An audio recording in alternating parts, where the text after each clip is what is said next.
तो लीजिए प्यारे विद्यार्थियों, 14 मार्च को होने वाला आपका कक्षा 11वीं का हिंदी विषय का पूरा पेपर लेकर आ चुका हूं। जैसा पेपर प्यारे विद्यार्थियों देखो मैं यहाँ पे आपको बताऊंगा, ठीक ऐसे क्वेश्चन पेपर आपको परीक्षाओं में देखने को मिलेगा। एक भी क्वेश्चन का आंसर प्यारे विद्यार्थियों देखो यहाँ से आपका मिस नहीं होगा। तो चलो अपन जल्दी से आगे बढ़ते हैं, समझते हैं कि कक्षा 11वीं वार्षिक परीक्षा 2025-26 के लिए आपका हिंदी विषय का क्वेश्चन पेपर परीक्षाओं में कैसा पूछा जाएगा। ए टू जेड प्यारे विद्यार्थियों देखो सभी के सभी क्वेश्चन और उन सभी क्वेश्चन के उत्तर बताए जाएंगे। एक भी क्वेश्चन का उत्तर प्यारे विद्यार्थियों देखो यहाँ से आपका मिस नहीं होगा, अगर आपने इस पूरे क्वेश्चन पेपर को अच्छे प्रकार से देख लिया, पढ़ लिया और समझ लिया। तो अब चलो अपन जल्दी से आगे बढ़ते हैं, समझते हैं आपके पूरे पेपर को और इस पेपर के पूरे सॉल्यूशन को, ताकि प्यारे विद्यार्थियों आप सबको पूरा का पूरा एक क्वेश्चन पेपर अच्छे से समझ में आ सके और आप सब लोग प्यारे विद्यार्थियों देखो अपनी परीक्षा के पेपर में टॉपर बन सको। अब चलो मैं आपको पूरा का पूरा पेपर विद सॉल्यूशन के साथ में बता देता हूँ। देख सकते हो प्यारे विद्यार्थियों, ये रहा आपका पूरा का पूरा क्वेश्चन पेपर। आप लोग इस पेपर को अच्छे प्रकार से देख कर जाना, ताकि आप सबको ये पूरा का पूरा क्वेश्चन पेपर अच्छे से समझ में आ सके और आप सब लोग प्यारे विद्यार्थियों देखो अपनी परीक्षा के पेपर में टॉपर बन सके। 101% प्यारे बच्चों देखो आपके पेपर में आने वाले सभी के सभी क्वेश्चन और उन सभी क्वेश्चन के उत्तर बताए जा रहे हैं। तो इनको आप लोग अच्छे से रट लो, क्योंकि देखो इससे बाहर आपका एक भी क्वेश्चन का आंसर मिस नहीं होगा। पहला क्वेश्चन प्यारे विद्यार्थी पूछा है, हिंदी साहित्य का स्वर्ण युग कहलाता है। तो देख सकते हो प्यारे विद्यार्थियों, हिंदी साहित्य का स्वर्ण युग कौन सा युग कहलाता है? भक्तिकाल कहलाता है, याद रखना, ठीक है ना। और उसके बाद में देखो अगला क्वेश्चन, स्मरणीयार्थ रमणीयार्थ प्रतिपादका शब्दम काव्य में परिभाषा किसकी है? तो देखो आचार्य विश्वनाथ की है। अगला क्वेश्चन प्यारे विद्यार्थियों पढ़ते हैं, क्या दे रखा है? पातेर पांचाली फिल्म की शूटिंग का काम चला। देखो प्यारे विद्यार्थियों, पातेर पांचाली फिल्म की शूटिंग का काम चला था 2.5 साल तक, ठीक है, याद रखोगे। अगला क्वेश्चन प्यारे विद्यार्थियों पढ़ते हैं, कुचिपुड़ी नृत्य का संबंध किस राज्य से है? तो देखो प्यारे विद्यार्थियों आंध्र प्रदेश राज्य से है, याद रखोगे। अगला क्वेश्चन, पुलाना समाना मुहावरे का अर्थ है। तो देखो प्यारे विद्यार्थियों इसका अर्थ होता है अत्यंत प्रसन्न होना, ठीक है। अगला क्वेश्चन प्यारे विद्यार्थियों पढ़ते हैं, अनुस्मारक को कहते हैं। अनुस्मारक को प्यारे विद्यार्थियों देखो स्मरण पत्र कहते हैं। इस क्वेश्चन का उत्तर आपका ये होगा, ठीक है। जो क्वेश्चन प्यारे विद्यार्थियों जिस प्रकार से मैं आपको बता रहा हूँ, ठीक इसी प्रकार से क्वेश्चंस आपके पेपर में परीक्षा में आपको देखने को मिलेंगे। अगला क्वेश्चन प्यारे विद्यार्थियों पढ़ते हैं, रिक्त स्थानों की पूर्ति कर लिखिए। तो देख सकते हैं प्यारे विद्यार्थियों रिक्त स्थानों की पूर्ति आपको कैसे करनी है। मर्सिया का अर्थ होता है, मर्सिया का अर्थ होता है प्यारे विद्यार्थियों देखो शोकगीत, ठीक है। को व्याभिचारी भाव भी कहते हैं। तो देखो प्यारे विद्यार्थियों संचारी भाव को व्याभिचारी भाव भी कहते हैं। रजनी पिछली सदी में दशक का बहुचर्चित टीवी धारावाहिक रहा है। तो देखो 90 दशक का प्यारे विद्यार्थियों टीवी धारावाहिक है प्रसिद्ध, ठीक है। तो यहाँ तक के सभी क्वेश्चन के उत्तर प्यारे बच्चों आपको मैंने बता दिए हैं। उम्मीद करता हूँ कि आपको ये अच्छे से समझ में भी आ गए होंगे। अब आगे क्वेश्चन पढ़ते हैं, जो कम बोलता हो के लिए एक शब्द। तो देखो प्यारे विद्यार्थियों इसके लिए एक शब्द होगा मितभाषी, ठीक है। अब अगला क्वेश्चन प्यारे विद्यार्थियों पढ़ते हैं, क्या दे रखा है। यहाँ पर क्वेश्चन लिखा है, शास्त्रीय गायन की महफिल की होती है। तो देखो प्यारे विद्यार्थियों शास्त्रीय गायन की महफिल होती है 3 घंटे की। कितने घंटे की? 3 घंटे की, ओके, याद रखोगे। हिंदी का पहला साप्ताहिक पत्र है। तो देखो प्यारे विद्यार्थियों हिंदी का पहला साप्ताहिक पत्र है उदंत मार्तंड। कौन सा? उदंत मार्तंड, याद रखोगे। अगला क्वेश्चन प्यारे विद्यार्थियों पढ़ते हैं, निम्नलिखित कथनों के लिए सत्य असत्य बताइए। सत्य असत्य में प्यारे विद्यार्थियों देखो पहला क्वेश्चन पूछा है, निर्मला पुतुल का जन्म आदिवासी परिवार में हुआ था, सत्य होगा। दोहा का उल्टा करने पर रोला छंद बनता, असत्य होगा। जामुन का पेड़ कृष्णचंद्र का प्रसिद्ध संस्मरण है, असत्य होगा। उपसर्ग किसी शब्द का शब्दांश के पहले प्रयोग होता, सत्य होगा।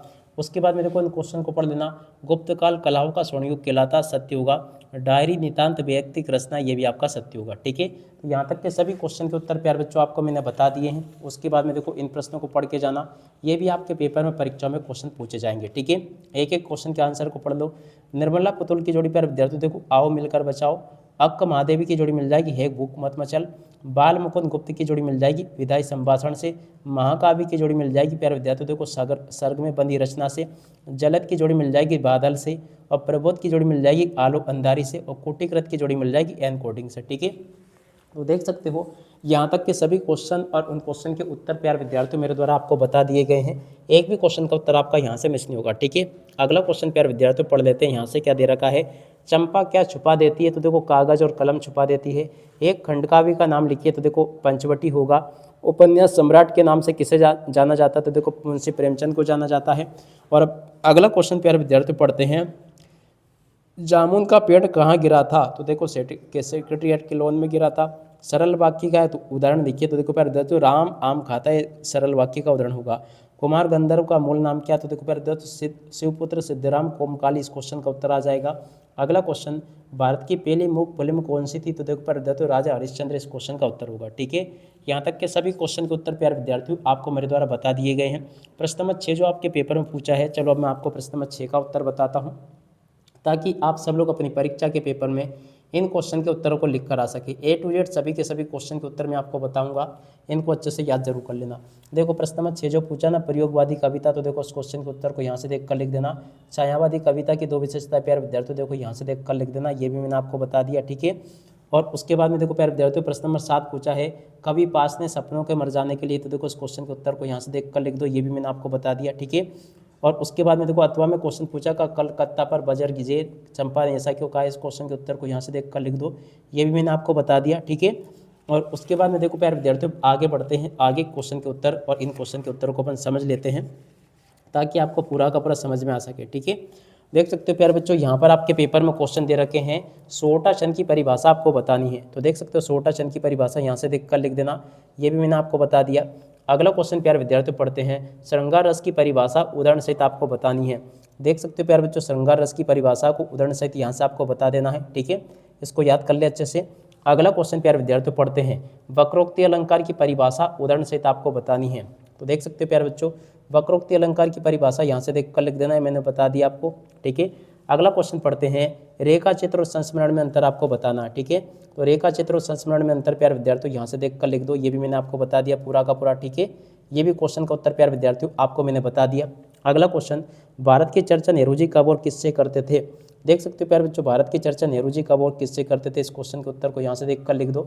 अगला क्वेश्चन प्यारे विद्यार्थियों पढ़ते हैं, मियां नसरुद्दीन के व्यक्तित्व की दो विशेषता आपको लिखनी है। ठीक है, तो देखो मियां नसरुद्दीन के व्यक्तित्व की दो विशेषता यहाँ से देख कर लिख देना। और अब अगला क्वेश्चन प्यारे विद्यार्थियों पढ़ते हैं, क्या दे रखा है, विज्ञापन लेखन में किन किन बातों को ध्यान में रखना चाहिए? देख सकते हो प्यारे बच्चों, विज्ञापन लेखन के लिए किन किन बातों को ध्यान में रखना चाहिए, इस क्वेश्चन के उत्तर को यहाँ से देख कर लिख दो। प्रसाद गुण आधारित प्यारे विद्यार्थियों, देखो काव्य को आपको समझाना है, इस क्वेश्चन के उत्तर को यहाँ से देख कर लिख दो, ये भी मैंने आपको बता दिया। अब अगला क्वेश्चन प्यारे विद्यार्थियों पढ़ते हैं, राष्ट्रभाषा और राजभाषा में दो अंतर आपको बताना है। राष्ट्रभाषा और राजभाषा में दो अंतर इस प्रकार से देख कर लिख दो, ये भी मैंने आपको बता दिया पूरा का पूरा। ठीक है, अब अगला क्वेश्चन प्यारे विद्यार्थियों पढ़ लेते हैं, क्या दे रखा है, लता मंगेशकर जी के गायन की दो विशेषता आपको बतानी। ठीक है, देख सकते हो प्यारे विद्यार्थियों, लता मंगेशकर के गायन की दो विशेषता आपको यहाँ से देख कर लिख देनी है। नृत्य और नाच में प्यारे विद्यार्थियों क्या अंतर है, इस क्वेश्चन के उत्तर को यहाँ से देख कर लिख देना, ये भी मैंने आपको बता दिया। अगला क्वेश्चन, डायरी लेखन की दो प्रमुख विशेषता आपको बतानी है। देख सकते हो प्यारे बच्चों, डायरी लेखन की दो विशेषता आपको यहाँ से देख कर लिख देनी। जनसंचार के माध्यम प्यारे बच्चों देखो यहाँ से आपको देख कर लिख देना। ठीक है, यहाँ तक के सभी क्वेश्चन के उत्तर प्यारे बच्चों आपको मैंने बता दिए हैं। अब इसके बाद में चलो अपन आगे बढ़ते हैं, आगे क्वेश्चन के उत्तरों को पढ़ लेते हैं। देख सकते हो प्यारे बच्चों, आगे आपके पेपर में क्वेश्चन इस प्रकार से पूछे जाएंगे, कबीर अथवा दुष्यंत कुमार का जीवन परिचय आपसे पूछा गया। तो देखो कबीर और दुष्यंत कुमार का जीवन परिचय यहाँ से देख कर लिख देना, ये पूरा का पूरा प्यारे बच्चों देखो आपको मैंने बता दिया। उम्मीद करता हूँ कि आपको समझ में आ गया होगा। मुंशी प्रेमचंद अथवा शेखर जोशी का जीवन परिचय प्यारे बच्चों देखो यहाँ से देख कर लिख देना, ये भी मैंने आपको बता दिया। शेखर जोशी का जीवन परिचय प्यारे विद्यार्थियों देखो यहाँ से देख कर लिख देना, ये भी मैंने आपको बता दिया। ओके, और उसके बाद में देखो अगला क्वेश्चन पढ़ते हैं, भाव पल्लवन आपको करना है। ठीक है ना, भाव पल्लवन कैसे करना है, देख सकते हो, परिहित सरिस धर्म निर्वाहित, तो देखो इसका भाव पल्लवन इस प्रकार से आपको कर देना है पूरा का पूरा प्यारे बच्चों देखो, ये भी मैंने आपको बता दिया। उसके बाद में क्वेश्चन पूछा, निपात शब्द किसे कहते हैं? तो देखो निपात शब्द किसे कहते हैं, इस क्वेश्चन के उत्तर को यहाँ से देख कर लिख दो, ये भी मैंने प्यारे बच्चों देखो पूरा का पूरा अच्छे से बता दिया। ठीक है, और उसके बाद में देखो प्यारे बच्चों यहाँ से इन क्वेश्चन को पढ़ लेना। प्रश्न नंबर 19 जो कि पूछा है, 19वें क्वेश्चन के उत्तर को यहाँ से देख कर लिख दो, ये भी मैंने आपको बता दिया पूरा का पूरा। ओके, 19वें के बाद में देखो प्यारे बच्चों आगे बढ़ते हैं, आगे क्वेश्चन के उत्तरों को पढ़ लेते हैं। देख सकते हो प्यारे बच्चों, आगे आपके पेपर में परीक्षा में क्वेश्चन इस प्रकार से पूछे जाएंगे। 20वां क्वेश्चन ये पूछा है, देख सकते हो प्यारे बच्चों 20वें क्वेश्चन के उत्तर को यहाँ से देख कर लिख देना, ये पूरा का पूरा आपको मैंने प्रश्न नंबर 20 का उत्तर बता दिया है। ठीक है, तो देख सकते हो प्यारे बच्चों, यहाँ तक के सभी क्वेश्चन और इन क्वेश्चन के उत्तर आपको यहीं पर देखने को मिलेंगे, जैसे कि आपको मैंने बताया। ठीक है, और उसके बाद में देखो आगे आपके पेपर में क्वेश्चन इस प्रकार से पूछे गए हैं। ठीक है, इसके बाद में देखो यहाँ से इन प्रश्नों को पढ़ लेना। देखो 21वां क्वेश्चन जो पूछा है, तो 21वें क्वेश्चन के उत्तर को यहाँ से देख कर लिख देना, ये भी मैंने आपको पूरा का पूरा बता दिया। ठीक है, तो इसको याद कर लेना आप लोग पूरा का पूरा। 22वें क्वेश्चन के उत्तर को प्यारे बच्चों देखो यहाँ से देख कर लिख देना, अपने विद्यालय के प्राचार्य को निर्धन सहायता निधि से छात्रवृत्ति प्रदान करने हेतु एक आवेदन पत्र आपको लिखना। ठीक है, तो चलो प्यारे विद्यार्थियों, आपको मैं ये भी बता देता हूँ। देखो इसका आवेदन पत्र प्यारे बच्चों देखो इस प्रकार से देख लेना, ये पूरा का पूरा मैंने आपको आवेदन पत्र बता दिया है। ऐसे आपको पूरा का पूरा प्यारे विद्यार्थियों आवेदन पत्र तैयार कर लेना है, ठीक है। उसके अथवा में जो प्यारे बच्चों क्वेश्चन पूछा, इस क्वेश्चन के उत्तर को यहाँ से देख कर लिख दो, ये भी मैंने आपको बता दिया, ठीक है। और उसके बाद में देखो प्यारे विद्यार्थियों 23वां जो क्वेश्चन पूछा ना आपके पेपर में, ये 23वें क्वेश्चन के उत्तर को यहाँ से देख कर लिख देना। ये पूरा का पूरा प्यारे बच्चों देखो आपको मैंने 23वें क्वेश्चन का उत्तर भी अच्छे से बता दिया, ठीक है। तो इस प्रकार से प्यारे बच्चों देख सकते हो आपके पेपर में आने वाले सभी के सभी क्वेश्चन और उन क्वेश्चन के उत्तर मेरे द्वारा बता दिए गए हैं। उम्मीद करता हूँ कि आपको पूरा का पूरा क्वेश्चन पेपर अच्छे से समझ में आ गया होगा। अब इसी के साथ में इस वीडियो को यहीं पर पूरा करते हैं। नमस्कार, जय हिंद, जय भारत।